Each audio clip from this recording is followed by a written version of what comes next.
গুলজার সন্ধ্যা পর্যন্ত র্যাবকে, মঈনকে, অমুককে বারবার ফোন করেছে, হেল্প হেল্প হেল্প, সাহায্য চেয়েছে, কিন্তু কেউ এগিয়ে আসেনি। এই বিডিআরের ঘটনা হাসিনা আসার 1 মাস পরেই কেন ঘটল? হাসিনা সব কিছু জানতো।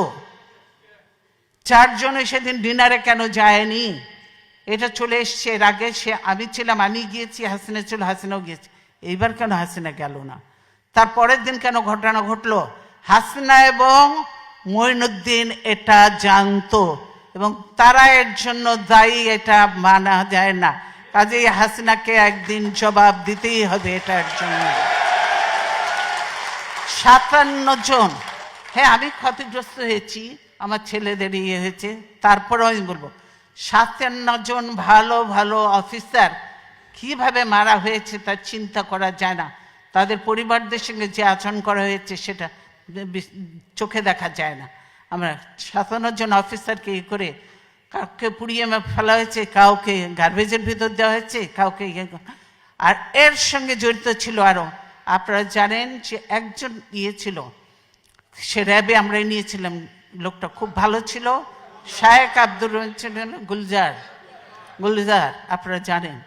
গুলজার ধরেছিল ওই শায়েক আব্দুর রহমানকে, তার জন্য রাগ ছিল ওই মির্জা আজমের, তার বোনের জামাই ছিল, তার জন্য গুলজার সন্ধ্যা পর্যন্ত র্যাবকে, মঈনকে, অমুককে বারবার ফোন করেছে, হেল্প হেল্প হেল্প, সাহায্য চেয়েছে, কিন্তু কেউ এগিয়ে আসেনি।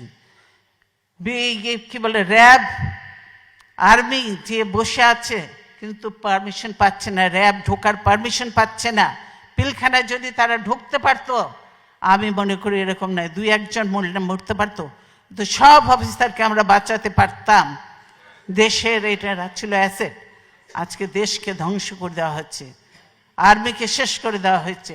এর জন্য অবশ্যই তারপরে তদন্ত কমিটি করে তদন্ত থেকেও বাদ দেওয়া হয়েছে।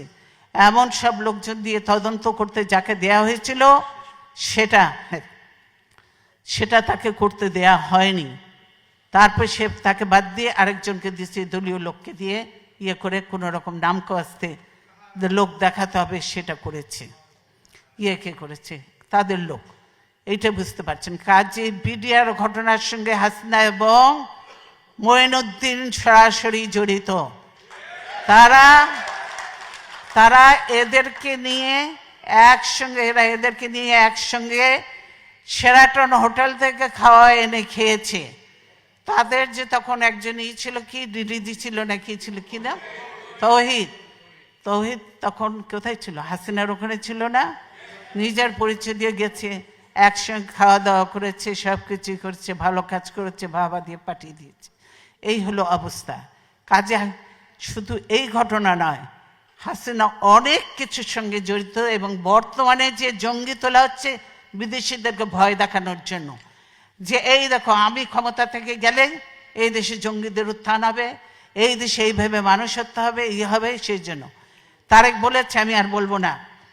তাই আমরা বলতে চাই, আল্লাহ আছেন, আল্লাহ অবশ্যই দেখছেন, আল্লাহ বিচার করবেন।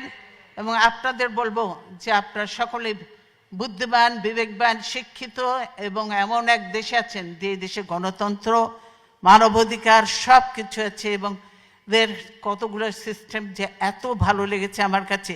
আমি মনে করি যে এগুলো আমাদের দেশেও চালু করা উচিত এবং সুযোগ হলে ইনশাল্লাহ আমরা করব সেগুলো।